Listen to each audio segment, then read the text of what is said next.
Welcome to the Dimer Podcast. I'm your host, Nathan Kowalski, and this is a basketball podcast. This is an NBA podcast where we're going to cover, um, you know, news and updates around the NBA world, around the basketball world, whether that be college, draft content, in the off season and whatnot. Um, I kind of wanted to just get on here and talk for a little bit. As I'm recording this, it's about 9:30 Central Time on Monday night. Um, the Wolves and the Thunder are on right now. They just went into overtime, which is crazy. The Wolves outscored the Thunder 41-19 in the fourth quarter. Absolutely absurd. Um, but I kind of wanted to hop on tonight and talk a little bit about what are we now, like two-thirds of the way through the season, the regular season. Um, so I'm a big analytics guy, and I think that at this point, a lot of the advanced analytics tell us a lot about um, team projections and where we can expect to see them come May and come June in the postseason. And I feel like I kind of wanted to go over some of the teams that I view as, you know, contenders to lift the Larry O'Brien versus people or teams that I don't think will. And I mean, I think after last night, I watched the Boston Knicks game, and I kind of wanted to start with that. I really wanted to talk about the Knicks on here. I mean, I thought they were going to be a contender. I really did earlier in the season. At this point, just there's so many concerns on the defensive side of the ball for me. And that starts with Karl-Anthony Towns, starts with Jalen Brunson. It's really interesting because you look at that team and you look at, the length of Mikal Bridges, OG Anunoby, and the defense of Josh Hart. And you'd think that they'd be able to hold their own defensively. And it just has not been the case for them this season. Last night they lost 118-105 to Boston in Boston. And they are 0-3 against Boston this year, which is just not only are they 0-3 against Boston, but they're also 0-2 against Cleveland. And that's really concerning for me. I mean, I look at the standings in the East, and it's hard for me to imagine that top three really changing at all. I think it's going to be, Cleveland, then Boston, then New York come playoff time. And I just do not see this Knicks team. I think they're going to take care of Detroit. That's who they'll be playing right now in the first round. But I just don't see them beating Boston or beating Cleveland in a 7-game series with that defense of theirs. I mean, in 3 games against Boston, like I said, they're 0-3. Their point differential is minus 27.5. And that's against Boston. And against Cleveland, they're 0-2, point differential of minus 21.5. And, you look at that team, and there's obviously no problems on the offensive side of the ball. I mean, they are a top 10 offense in the league, top 5 offense in the league, no doubt. But two very key stats I kind of want to talk about are that in defensive efficiency against top 10 offense teams that are top 10 in offensive efficiency, the Knicks ranked 29th right now. They're 29th out of 30 teams in defensive efficiency against teams that are top 10 in offensive efficiency. The only team that's worse than them are the Toronto Raptors. And then in defensive efficiency against teams that are top 10 in point differential, so a pretty good indicator of, the better half of the teams in the league, they are 28th.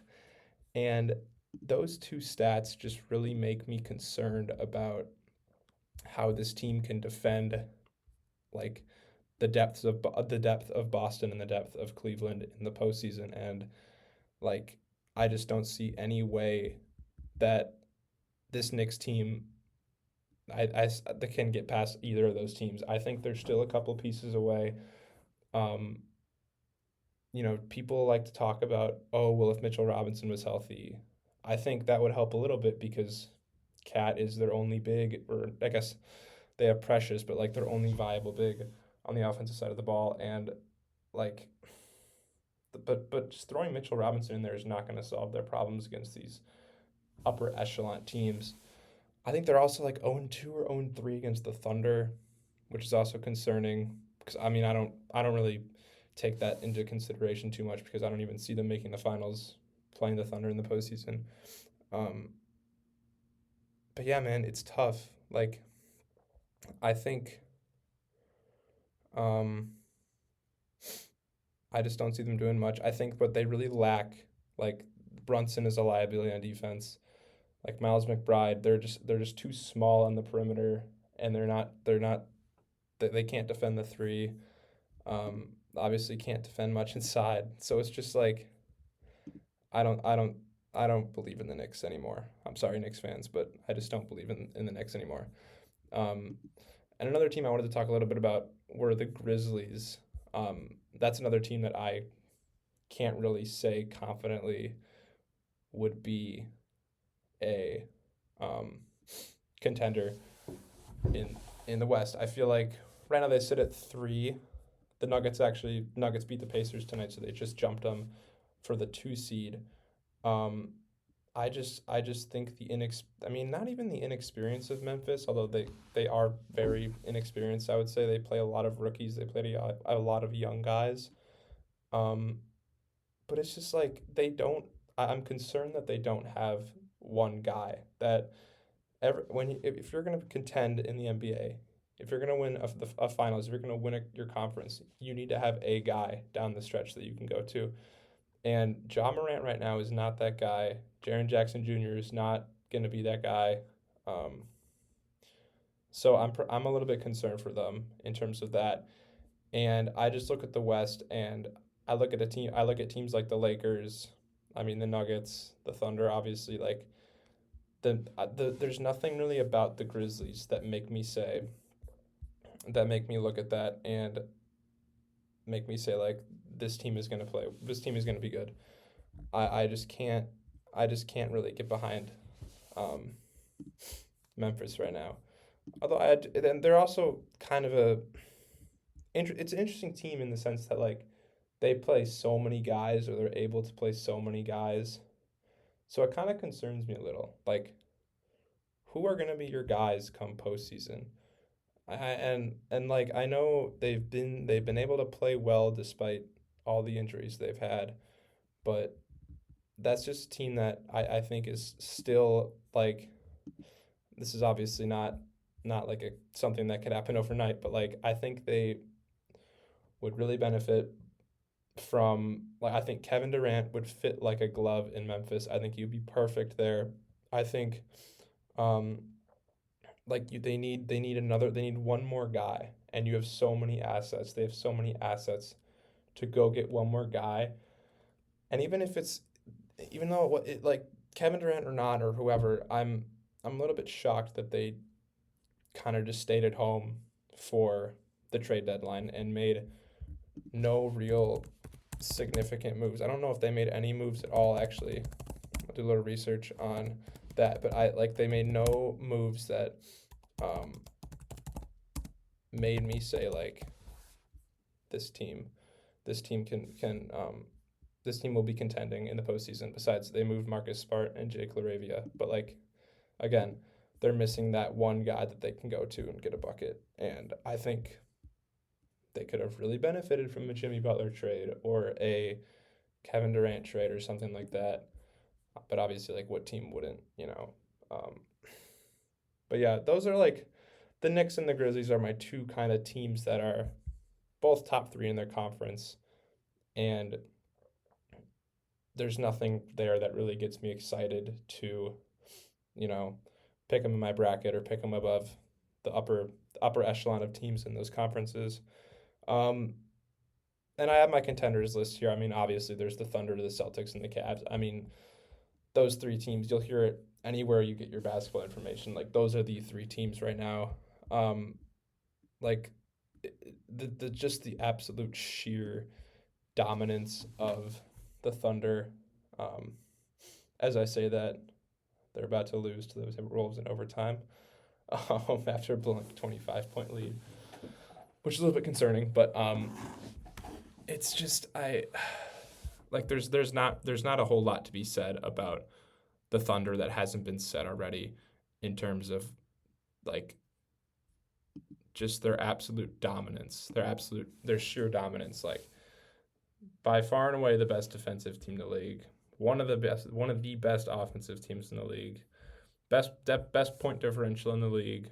Um, I mean, like when you have a guy like Shea, it's interesting because like with the addition of Hartenstein this offseason, and when they were running the lineup of no Chet and no Hartenstein when they were injured, it was tough. It begged a lot of questions about whether this team could handle the size of some other teams in the league, like the size of the Cavs, you know. Um, but I mean, they've just been so dominant in the league, and I'm watching the I'm watching them play the Timberwolves right now. They're down by 3, 6 seconds left in overtime with the ball, just called timeout. Um, but yeah, it's just, like there's not a whole lot more to be said about the Thunder. Cleveland, I think, is absolutely a contender. I think they're going to remain the number one seed in the East come playoff time. I don't see them dropping 6 games to the Celtics. I mean, they're the number one offense in the league. Their defense is top 10, top 5 in efficiency. And I mean, that roster is just so well constructed. I love the move at the deadline for adding DeAndre Hunter. I thought that was awesome. I think that move was made to match up against the Boston Celtics. I think that as much as I think, you know, as well as Georges Niang is playing in Atlanta right now, it was time to move him. It was time. Like, there's no situation in a 7-game series against the Boston Celtics because that's essentially what, you know, you're making moves at the deadline for if you're the Cavs and if you're the Celtics, even though they didn't make any moves, is to match against the Celtics because you're assuming you're going to see them in the Eastern Conference Finals. And I think the addition of DeAndre Hunter is big in the sense that it kind of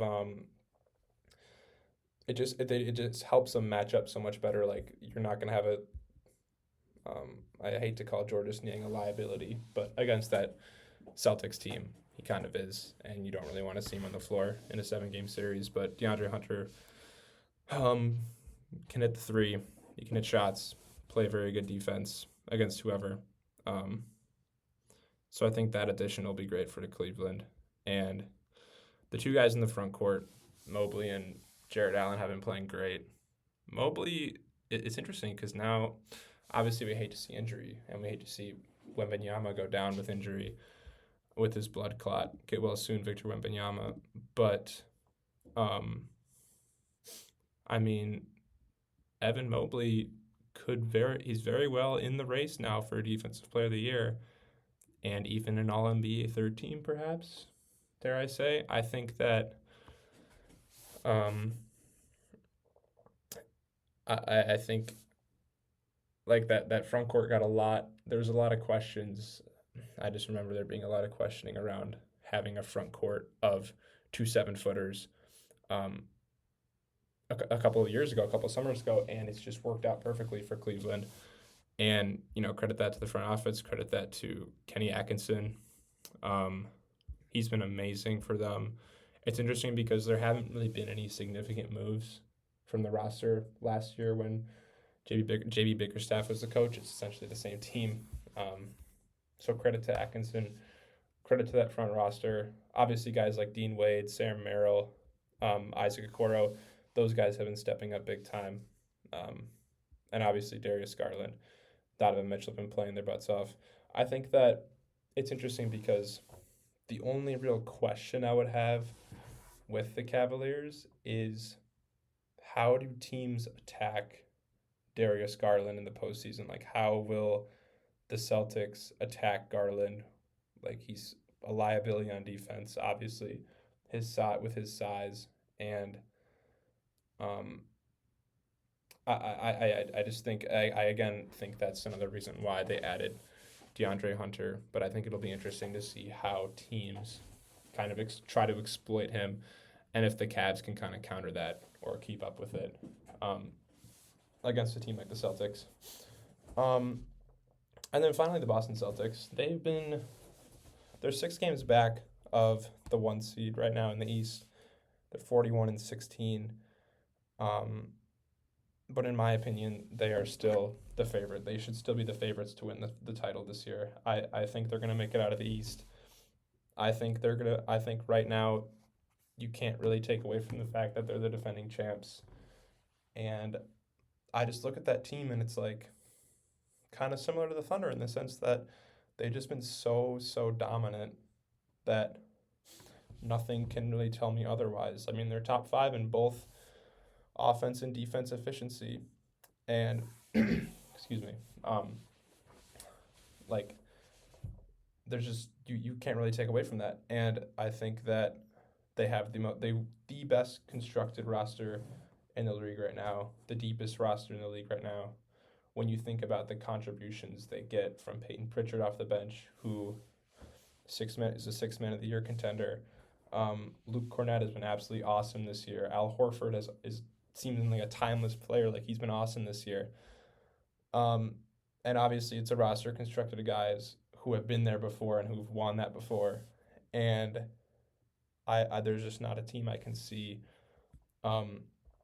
overtaking the Celtics team. Like, just beating this team in a 7-game series. I think they, by far and away, will win the Eastern Conference. I think they're going to be able to beat Cleveland, and eventually win the finals. I think that I'm a big fan of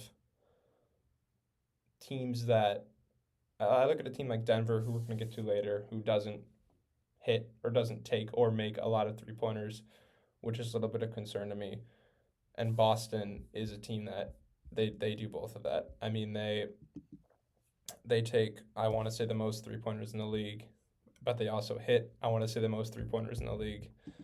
They have the highest frequency in the league of 3-point shots. At 50% of their shots are from 3-point range. Second place are my Chicago Bulls at 44%. So there's a huge difference in that. And another thing I like is they take the least amount of threes. They're dead last in the league at 16%. Sorry, not threes, but they're dead last in the league in mid-range shots. At 16% of their shots are mid-range shots, or short mid-range shots, sorry. They're 29th in the league at 23% of their shots are just basic mid-range shots. But it's like they're neck and neck with the Bulls in both of these categories of mid-range percentage shots and 3-point percentage shots. But obviously their efficiency is way higher. And it's just like overall that mentality of Joe Mazzulo's mentality and the culture that's been built there in Boston and the atmosphere of Boston, playing in the Garden, TD Garden. I just don't see a team in either conference who can beat them in a 7-game series. So I've covered the teams that I view as, or I can easily put into contender or pretender categories. But next I kind of wanted to cover or talk about some of the teams that I can't necessarily put in a category yet, but they're very intriguing. And number one, I wanted to talk about the Denver Nuggets. The main concern with me about the Nuggets right now, they sit, like I said before, they jumped Memphis tonight. They're 9 games out of the 1 seed from OKC. I think that's going to stay pretty same. I think OKC is going to be the 1 seed. But I feel like Denver, like, they have a championship culture and they have a championship quality roster, but the way they started off pretty slow. They've been heating up as of late. They beat the Pacers tonight. And by the way, the Thunder did end up losing that game against the Wolves. Absolutely crazy comeback from the Wolves. I think it was like a 16-0 run to end the game or something insane. The Wolves won that by 3 in overtime. Um, but we might talk about the Wolves later. But anyway, um, when it comes to the Nuggets, my main concern with them is not taking threes and not hitting threes. They're dead last in the league at taking 3-pointers. 31% of their shots um, come from beyond the arc. And I think in today's NBA, when it comes to competing with a team like Boston or a team like Oklahoma City, who is so efficient from behind the arc, but also extremely high volume from behind the arc. I guess OKC's a little more middle of the pack. They have 38% of their shots are from three, but I struggle with um, Denver's inconsistency from shooting and like not, I guess you could say Michael Porter Jr., but not really having a guy who consistently knocks down that 3-point shot for them. Um, Outside of Porter Jr., if you want to say Jamal Murray, you could. I mean, Jokic can shoot, I guess, but you get the idea. But it's also like a thing of a team with Nikola Jokic. What really is their ceiling? And like right now, they'd be playing the Timberwolves in the first round. I think they'd be able to take care of them. Let's say they play the Grizzlies in round 2. I mean, that would be pretty favorable if I'm Denver. You just really don't want to see a team like the Lakers jump up to 3, because I would much rather see the Memphis than Los Angeles right now in the second round of a playoff series. But again, like when your head coach is Michael Malone and your best player is Nikola Jokic, and this is essentially almost a carbon copy roster of when they won it. Was that 2 years ago they won it? I believe it was 2 years ago. When they won it 2 years ago, like you can't really say they're not a title contender, right? I mean, the 2 seed right now, probably going to stay that 2 or 3 seed, barring health. But that's a super interesting team to me, the Nuggets. I can't put them in that tier of OKC, Boston, Cleveland quite yet. I'd put them in the tier right below them. Another team that I would put in that same tier, but maybe a tier below, is the LA Lakers. Right now, they're the 4 seed in the West, tied with the Rockets, 11 games back from OKC. But I think if we saw a Rockets-Lakers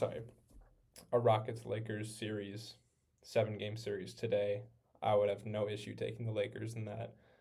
I think they would handle that pretty easily. The Rockets, I'm not going to talk about too much this episode, but they're also similar to the Grizzlies, like who really is your guy to get you a bucket down the stretch to be your number one option. Because obviously, like teams like the Thunder, the Nuggets, the Lakers, like they have their guys, right? The Grizzlies and the Rockets, I think, are just a little bit 1 or 2 pieces away from that echelon.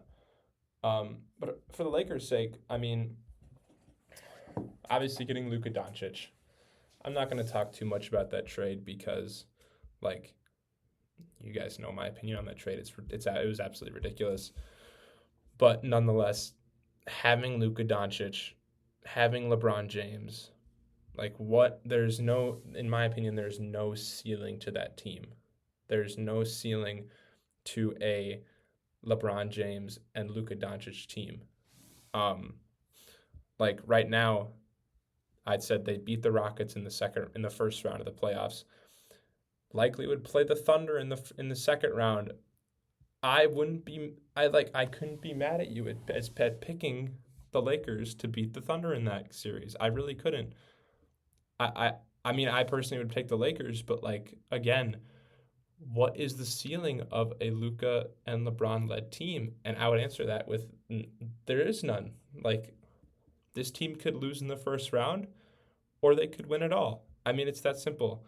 it all comes down to health. It all comes down to obviously losing that out on that Mark Williams trade, which I think at first I had mixed feelings about that trade. I thought that the Lakers I didn't like giving up Connect. I didn't love giving up the draft capital, but um, I felt like I'm gonna make sure I know everything that um, was given up in that trade. But I think the addition of Mark Williams trade, or the addition of Mark Williams, was massive. Cam Reddish, he's a good defender, but he hasn't been great this season. I think that really would have helped him. I think that, um, I mean, like when I think about the Lakers and I think about needing a center, I feel like I I don't know if Mark Williams was necessarily the answer for winning it this year. I mean, he's only 23 years old, so obviously a player for the future. But I guess like apparently the Lakers failed his physical. They didn't like what they saw in his physical, I think was the story, which is interesting. Um, it's just a little bit it was a little bit of a shocking trade to me at first, but like they needed a center.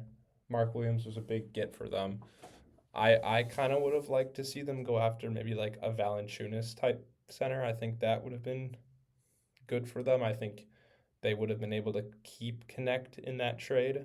Um, but my problem with the Lakers and why I think, not their ceiling, but like my prediction of them as far as playoffs is not getting past the second round would be um, the defense in the backcourt and how on any given night, I mean, we saw in the game against Charlotte where they had a bullseye on Luka Doncic's back and they just went at him and at him and at him. LaMelo Ball went at him down the stretch.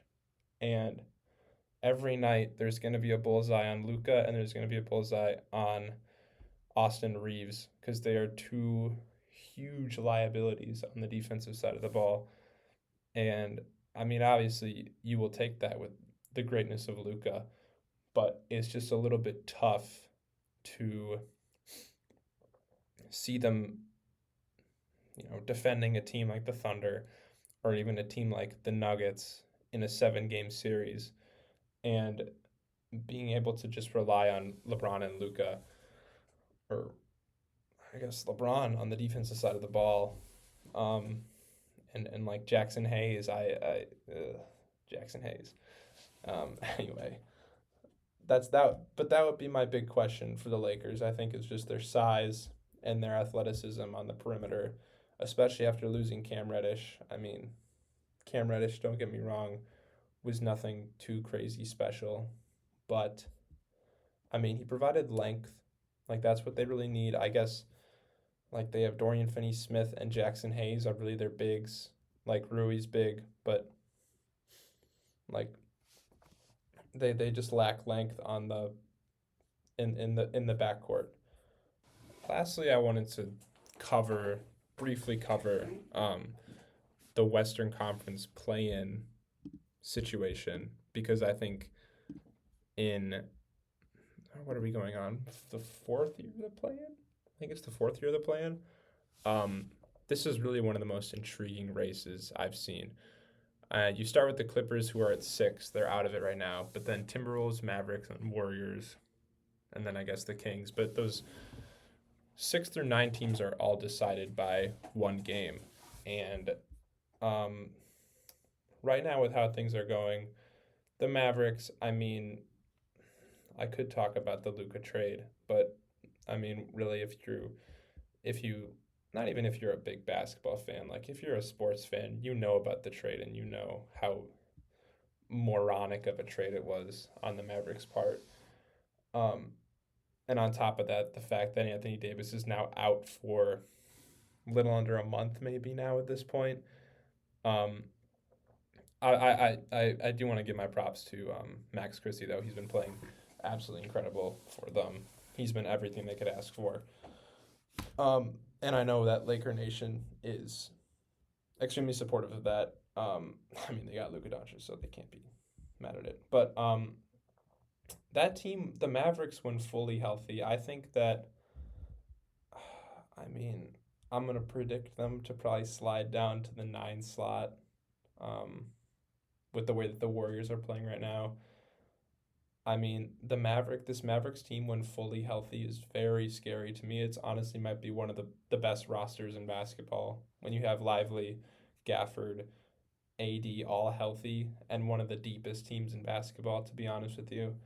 Um, so that's also kind of another situation of like when that team is fully healthy, like what really is their ceiling? Like if I'm the Oklahoma City Thunder and I've just had one of the greatest regular seasons of an NBA history, and now my reward for that is playing the Mavericks in a 7 game series when they are fully healthy. Like, are you like seriously like that? I would be pissed if I were them, because that would be a team that I don't want to face in the postseason. As for the Clippers, I wanted to touch on the Clippers a little bit.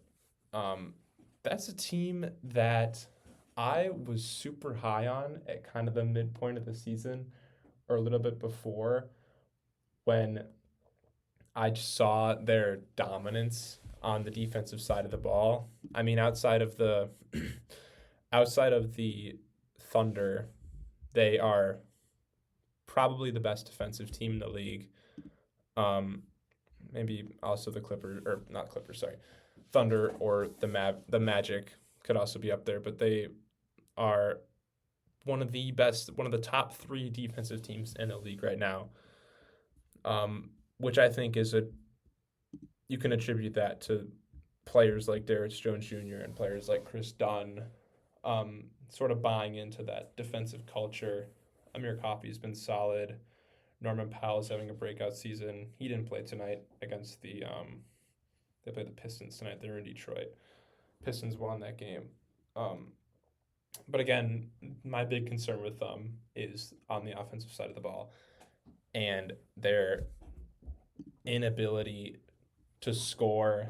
And it's not so much an issue of not really having a guy, because I think James Harden can be that guy down the stretch, but just like not even inconsistency, but just they play slow.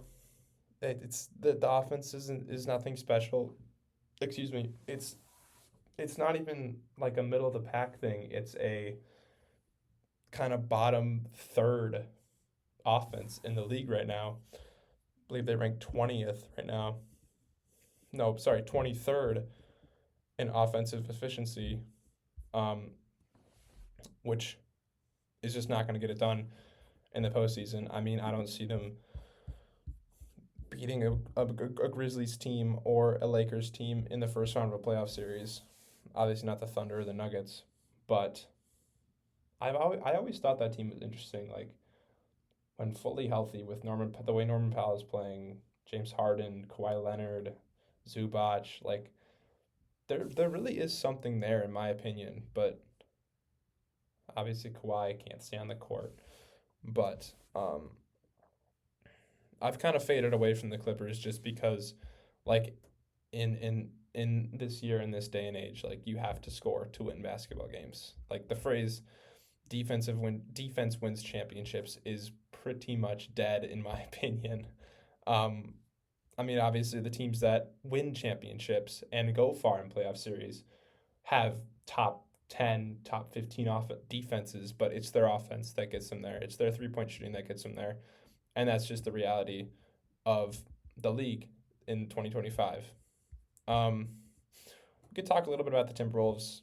They just won. They just upset the Thunder. I have a little beef to talk about with that game. I mean, last night they played on ESPN. That was a great game, by the way. OKC won last night. And then they play a back-to-back, but they just switch cities. Like, both teams fly back to OKC. I don't understand that. I know back-to-backs, but, like, both teams flying to a different city to play again, like, it seems a little bit ridiculous to me. But regardless, OKC blew a huge lead. It was Timberwolves won the fourth quarter 41-19, which is insane. It's a big win for the Timberwolves in the sense that they're gonna be like one or two games between being a 9 seed and being a 6 seed come playoff time. But from the Thunder perspective, I mean, you know, not too worrisome about it. But I want to talk about the Timberwolves, and my big beef with the Timberwolves is um, Julius Randle. And granted, he hasn't been healthy. The team's been healthy. I mean, DiVincenzo didn't play tonight. Gobert hasn't played. Um, Obviously, Randle's injured. So they're kind of running like I've seen way too much of Terrence Shannon Jr. Jalen Clark actually played awesome last night. He's a rookie for the Timberwolves. He played amazing last night. I don't know how good he played today, but um, I want to say he was almost perfect from the field last night. He had like 17 or 18 points or something like that. Um, but my beef with the Timberwolves is that they just haven't been able to close games. I mean, like Anthony Edwards, obviously, would love to see him as the face of the league, is one of the faces of the league. But, I mean, the Timberwolves just have kind of struggled to score this season. They're kind of a middle of the pack team, 13th in offensive efficiency. They've been a solid defensive team, 6th in defensive efficiency. But over the last few weeks, they've been kind of mid. They've been just sort of like in the middle of the pack. And Anthony Edwards, I love him, but um, he's just so just unclutch, and it seems every night I'm watching Anthony Edwards and the Timberwolves lose a game within 5 points, and seeing him miss one or two shots down the stretch, um, which is tough because that's no knock on Anthony Edwards because he essentially almost like any given night, or there's multiple nights where he has to kind of carry the entire load of that offense. I mean, another interesting stat is they're 19th in the league in turnover percentage. Um, they turn the ball over too much. Mike Conley has been pretty subpar this season, which has been disappointing. Naz Reid actually just announced today that he is going to walk in free agency. Not walk, but he's going to not pick up his player option, which would be $15 million. And good on Naz Reid. I mean, the way he's been playing, he's better than a $15 million player. I'm glad he knows. He's definitely worth more than that player option indicates. Would love to see him in Minnesota though, on a better contract. But he played great last night. He played great tonight against the Thunder. I think he had 22 tonight, and last night he had 22 also. So then again, he is the number 2 option right now with Randle and Gobert and DiVincenzo all out. But that's kind of my beef with the Timberwolves is they can't close out games, which obviously is not going to work in a 7-game series against a team like the Nuggets or the Thunder, even the Lakers or someone like that. Lastly, I guess could talk about the Warriors. The Warriors are really interesting because they have been so hot since adding Jimmy Butler. That addition, in my opinion, has been huge for them. It was sad to see Andrew Wiggins go, but I mean, they have just been so good over the last few weeks. They're top 10 team across almost every category defensively over the last few weeks or on the season. But since that Jimmy Butler trade, they really have kind of flipped a switch, and I had some questions about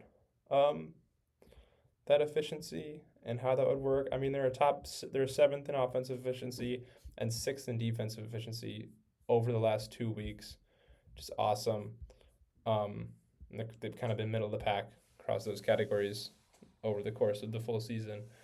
But they've been really, really hot recently. I want to say they've won their last 3. They've won 5 of their last 6. They play Charlotte tomorrow night, which should be a win at home. They dismantled the Mavericks yesterday, which granted, that Mavericks team was, I mean, dear God, like they had no one out there. My biggest worry for them is the center position, and I know Draymond Green can, according to him, can hold his own against the bigs, against Jokic, which is sort of true, but like, how good is a team? What's the team's ceiling in the postseason when Quentin Post is playing 20 minutes a game and is your starting center? I don't know the answer to that question. But they've been a really hot team. They've been a fun team to watch. And if I had to guess, I'd say the way they're playing, they probably jump the Mavericks and probably maybe jump the Timberwolves. I don't know. If I had to predict this Western Conference right now, this play-in, I think Sacramento has done. I'm a Bulls fan, so it was nice to see LaVine go. Or it was terrible to see LaVine go, but it was nice to see him finally go somewhere else, change of scenery. I really wanted him to go somewhere where he could contend, and the Kings are basically now just the Bulls. I mean, Malik Monk is Kobe White, DeMar DeRozan, Zach LaVine, Keegan Murray is Patrick Williams, and Sabonis is Vucevic on steroids. But like, they basically built the Bulls, and it's kind of sucked. Like, they're the 10 seed. LaVine, I love him, but he has not been playing well. His shooting splits have been bad since getting there. But I think they stay locked in that 10 seed. Obviously, San Antonio is not going to jump up. Portland's about 5 games back now. I don't see them jumping up, nor do I think they should jump up. Obviously, Utah, New Orleans is out. Phoenix is interesting. They're a game and a half out of the 10 seed right now, but they've just looked so bad. Like, Kevin Durant is pretty much checked out of that team. He's gone this offseason. We don't know what's going to happen to Devin Booker. Bradley Beal's gone. That team, I don't see that team jumping Sacramento, so I think the Kings stay put at the 10th seed.